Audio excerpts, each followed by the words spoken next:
Pemirsa, kami akan kembali melanjutkan perbincangan bersama kuasa hukum Baradae Deoli Payumara dan juga pengamat kepolisian Bambang Rukminto. Saya akan kembali berbincang terlebih dahulu bersama Pak Bambang. Pak Bambang, ada 31 polisi yang diduga melakukan pelanggaran kode etik. Ini jumlah yang cukup besar untuk menutupi sebuah tindakan pembunuhan. Ini bagaimana hal tersebut menurut Anda ini bisa sampai terjadi? Apakah ada penyalahgunaan power juga dalam hal ini? Betul. 31 orang dalam kasus ini membuktikan apa yang sudah dirasakan masyarakat selama ini, bahwa di dalam tubuh kepolisian itu ada kelompok-kelompok yang bisa melakukan dominasi. Kelompok dominasi yang mendominasi ini bisa mempengaruhi bisa mempengaruhi seluruh institusi gitu loh.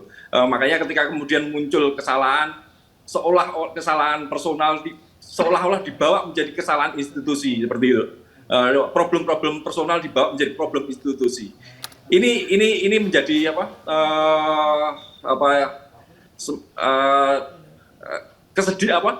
kejanggalan dan memang anomali ya. Anomali mungkin saya bisa lebih tepatnya anomali dalam sebuah institusi penegak hukum seperti itu. Dan memang itu dominasi itu sangat terasa sekali ketika penegak hukum yang lainnya tidak bisa berbuat apa-apa, dan masyarakat pun juga tidak bisa berbuat apa-apa ketika institusi yang sudah diberikan kewenangan oleh negara sebagai penegak hukum ini mengatakan sesuatu itu salah atau benar gitu. Makanya ketika muncul kasus ini seharusnya menjadi momentum untuk membuka hegemoni kepolisian ini. Karena kalau tidak, sesuatu yang salah bisa menjadi benar dan benar bisa menjadi salah ketika berhadapan dengan institusi kepolisian. Dan itu sangat dirasakan oleh masyarakat kita. Seperti itu. Baik, apakah budaya seperti ini memang sudah lama mengakar dan apakah ada kemungkinan terjadi pada kasus lainnya?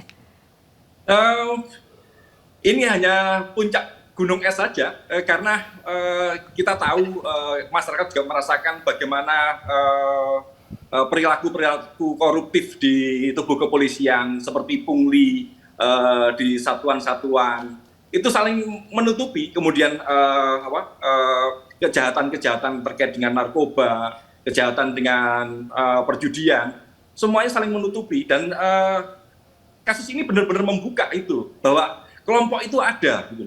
Dominasi kelompok itu ada di tubuh kepolisian. Faktanya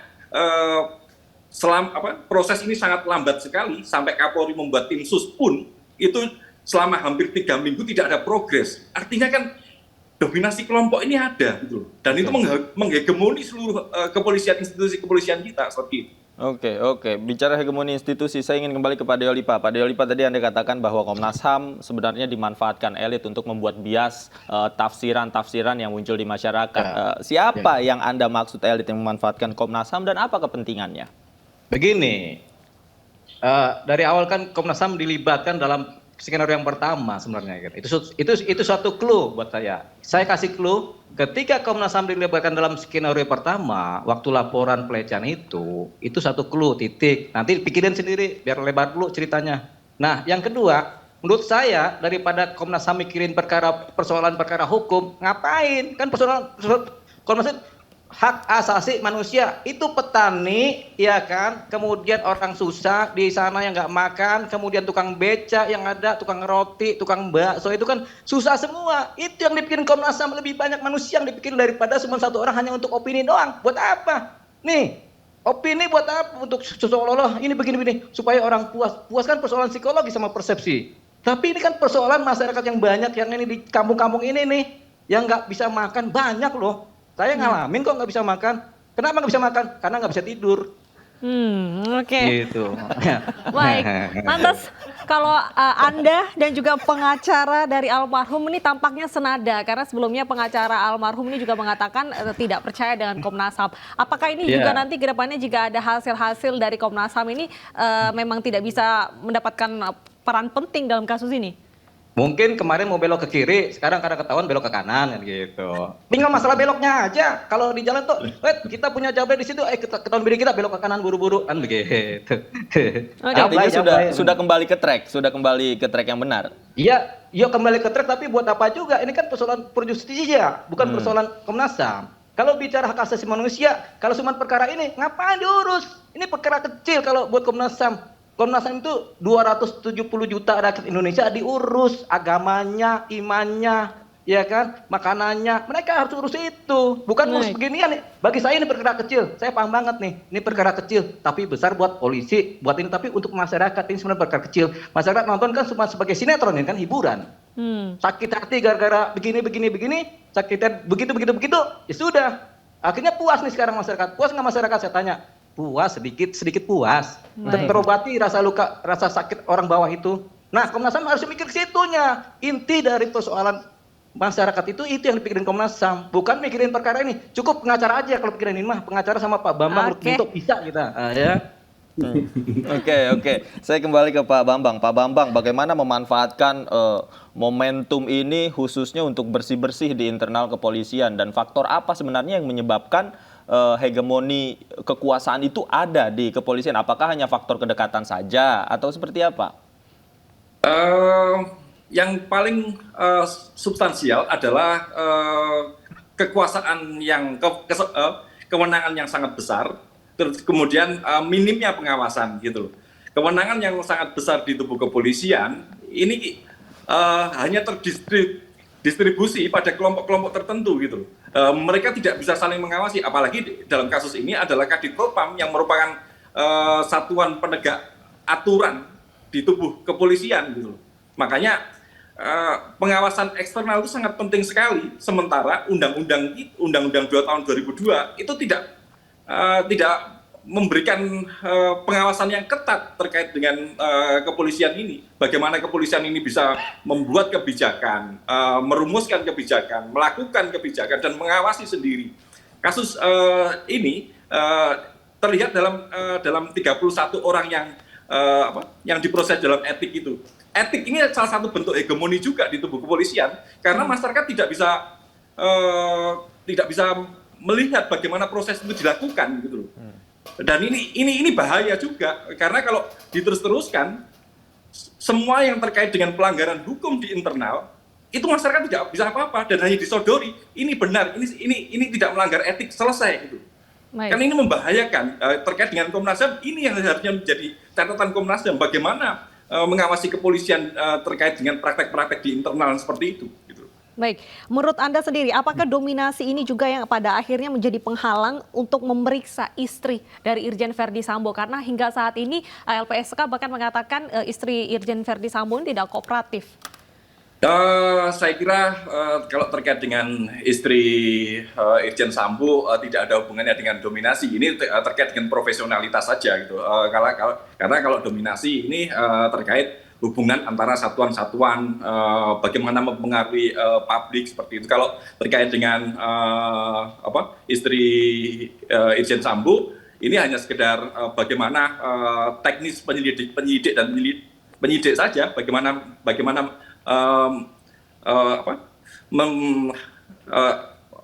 meyakinkan istri Irjen Sambo ini untuk terbuka seperti itu.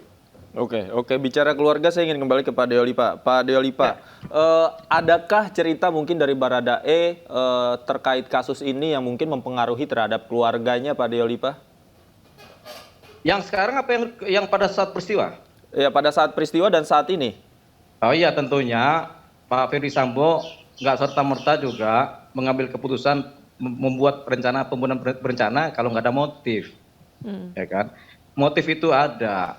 Motif itu kalau secara ilmu psikologi klinis ya dia tadinya normal secara kejiwaan, gagah. Tapi ketika dia mengalami persoalan shock karena kejiwaan mendengar cerita yang sensitif tadi, naik pitam dia. Ketika naik pitam dari pikirannya udah mulai buntu, mulai lupa kalau dia itu adalah pimpinan tertinggi di wilayah Propam, iya kan, di Propam. Pikirannya terkontaminated karena itu gejolak emosinya tinggi, melupakan rasionalitas. Manusia ini kan ada dua, ada rasionalitas, ada emosionalitas di kepala. Tapi ketika rasionalitas kemudian ditutup oleh emosionalitas, timbullah yang namanya kilap. Kilap itu hasilnya adalah kalap. Ketika kalap timbul otak jahat, rasionalitas lagi dalam tingkatan yang berikutnya yang melupakan rasionalitas normal dari ego dasar, dari super egonya dia kan, sehingga timbullah maksudnya dorongan-dorongan untuk membunuh aja seperti binatang. Apa yang terjadi? Dia melakukan pembunuhan seperti binatang. Sama kayak dia bunuh anjing atau bunuh kucing. Dia lupa kalau dia itu manusia. Karena apa? Karena emosinya masuk. Inilah kesiapan. Makanya saya selalu bilang, jangan sekali-sekali memilih orang muda untuk jabatan-jabatan yang sifatnya mengayomi. Orang muda itu kadang-kadang masih emosional. Makanya umur Ferdy Sambo masih 48. Umur saya 49, mau 50. Tuan saya aja nggak berani jabat yang tinggi-tinggi gitu. Umur 53, 54 yang pas untuk jabatan sebagai Kadipropam. Walaupun pangkatnya cuma bintang 2. Atau kalau mau, ya jadikanlah bintang 3 lo jabatan Kadipropam. Itu lebih bagus. Dengan posisi umur yang pas, tingkatan ini jabatan dan bintang yang pas, sudah itu lebih mengayomi karena lebih dewasa di atas umur 50. Sebentar lagi saya dewasa nih, mumpung masih 49 saya ngomong ngaco, tapi pas umur 50 saya masih jadi orang dewasa. Oke, Gitu. Bang Deolipa, menurut Anda setelah 4 orang ditetapkan sebagai tersangka, apakah masih terbuka lebar adanya tersangka lainnya? Oh iya dong, 4 orang ini kan saya bilang baru beberapa. Si ini. Nanti setelah 4 ini akan ada yang namanya si itu. Saya tahu sekarang ini, tapi saya pura-pura nggak tahu sekarang. Oke. Banyak ya. Yang Anda maksud ini jabatannya lebih tinggi dari Sambo atau seperti apa? Ya enggak, Sambo ya tinggi lah. Tapi kan ada yang akhirnya ikut merekayasa, ikut pura-pura, ikut bikin skenario, iya kan? Termasuk itu yang cerita itu pengamat itu saya nggak tahu, saya pura-pura nggak tahu lah. Oke. Baik, saya akan ke Pak Bambang. Ini cukup seru sekali perbincangan kita pada siang hari ini. Pak Bambang, tadi Anda menyinggung seputar transparansi kode etik. Bagaimana akhirnya publik ini harus mengetahui pemeriksaan kode etik ini? Apa saja yang bisa disuguhkan kepada publik dan mungkin bisa menjadi internal pemeriksaan saja? Ya, itu salah satu bentuk hegemoni di kepolisian, alat untuk menghegemoni kebenaran di kepolisian. Masyarakat tidak mengetahui bagaimana proses itu dijalankan.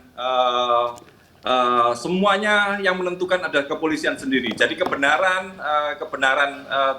pelanggaran atau pelanggaran etik atau disiplin yang menentukan adalah kepolisian sendiri. Sementara masyarakat nanti hanya disuguhi bahwa ini salah atau tidak salah. Dan fakta-fakta yang seringkali terjadi, mereka disebut tidak bersalah dan tetap aktif menjadi anggota kepolisian. Kasus yang barusan terjadi adalah kasus Brotoseno. Ketika sudah divonis 5 tahun, mereka pun juga dalam sidang etik dengan alasan prestasi tetap aktif sebagai anggota kepolisian. Ini yang akan terjadi untuk 31 orang yang diperiksa ini. Kalau ini tidak dibuka dan tidak diawasi oleh publik, seharusnya kalau adil, kalau Pak Ferdy Sambo itu juga di proses etik, Baradae dan Bribka RR harusnya juga diikutkan dong dalam sidang etik. Kenapa enggak? Gitu loh. Maka ini harusnya proses ini yang harusnya dibuka. Kalaupun mereka sudah melanggar pidana, lanjutkan pidana saja. Kenapa harus ditutup dengan etik? Akhirnya sidang etik ini menjadi alat untuk bersembunyi para pelanggar aturan di internal kepolisian, bahkan pelanggar pidana. Oke, artinya melanggar etik tidak serta-merta akan PTDH begitu ya, Pak Bambang? Faktanya seperti itu. Oke. Saya ingin masuk ke hal yang terbaru ini. CCTV rekaman detik-detik peristiwa itu beredar saat ini di masyarakat. Bahkan di media juga sudah mendapatkan rekaman CCTV itu. Bagaimana sebenarnya CCTV, mungkin rekaman-rekaman yang masih menjadi bahan penyelidikan ini, prosedurnya seharusnya seperti apa ditempatkan, khususnya oleh aparat penegak hukum agar tidak bocor ke publik, Pak Bambang? Bagaimana CCTV? Iya, jadi ada beredar rekaman CCTV terkait detik-detik peristiwa pada saat pembunuhan itu terjadi. Nah, ini beredar di publik. Bagaimana seharusnya menempatkan rekaman-rekaman yang sifatnya sensitif di kepolisian yang masih menjadi barang bukti dan masih dalam proses penyelidikan agar tidak bocor? Ya, ini lagi-lagi kan yang melakukan itu siapa sih kan itu, yang membocorkan siapa sih kan, kan penyidik sendiri gitu loh, dan kita nggak bisa berbuat apa-apa. Mereka mau mengeluarkan, mau menutup tuh kita nggak bisa berbuat apa-apa gitu. Ini yang salah satu bentuk hegemoninya di situ itu. Masyarakat hanya disuguhi saja hal-hal yang yang sudah ada dan bisa jadi sesuai dengan arahan mereka gitu loh. Kalau kasus ini tidak diramaikan oleh publik, saya sangat pesimis bahwa kasus ini bisa sampai sejauh ini gitu. Baik, Bang Deo Lipah, tanggapan Anda dengan CCTV yang saat ini beredar luas di publik dan menjadi konsumsi bersama? Oke, saya sekarang bicara secara hukum ya, sebagai pengacara, sebagai ini ahli hukum nih. Sekarang saya ahli hukum nih, bukan lagi pengacara nih. Oke, silakan. Nah, kan saya bisa berubah bentuk ini kan, tiba-tiba jadi pendeta, jadi ini macam-macam. Baik, oke. Oke, sebenarnya secara hukum pidana ada hukum acara dalam hukum pidana itu ya. Hukum pidana, hukum acara. Di mana barang bukti yang sifatnya pro justisia itu diamankan oleh kepolisian. Disimpan oleh penyidik, dijaga, sangat dijaga, nggak boleh bocor. Dibikin labeling, ini barang bukti A, B, C, D, dicatat. Kemudian disimpan di tempat penyimpanan barang bukti, terkunci, dibikinlah risalah barang bukti. Ini nanti dijadikan bagian dalam suatu dokumen untuk dikirim bersama dokumen-dokumen BAP lengkap, dikirim ke kejaksaan sama barang buktinya nanti. Tapi barang bukti disimpan dulu nih. Ketika barang bukti sudah ketika dokumen sudah lengkap dan jaksa bilang setelah dianalisa, oke, bisa P21 masuk ke tahap 2. Ketika tahap 2 barulah dibawa barang bukti ini dalam pengamanan yang ketat, dibawa ke kejaksaan, ting, bersama para tersangka, ting, gitu, ting. Artinya yang bocor di masyarakat ini, Pak Deo Lipah, dari mana? Ya tong-tong tadi, kan tadi ting-ting, sekarang tong-tong gitu. Ya, maknain aja sendiri. Oke, Bang Deo Lipah sendiri apakah sebelumnya sudah melihat CCTV-nya secara lengkap? Ya kan, kita kan ketika di dalam, ini kan kita sebenarnya orang dalam kita nih sebenarnya ya. Oke. Ya kita sumber pertama juga kita tahu, tapi kan kita tahu tapi pura-pura nggak tahu, udah gitu aja deh, biar aman, supaya saya nggak dimarah-marahin banyak orang ini. Oke. Ya. Pak Bambang, menurut Anda apa tujuan dengan adanya ini CCTV dibuka kepada publik? Apakah untuk menggiring sebuah opini? Salah satunya untuk memuaskan hasrat masyarakat untuk bergosip ria. Oke, memuaskan hasrat gosip.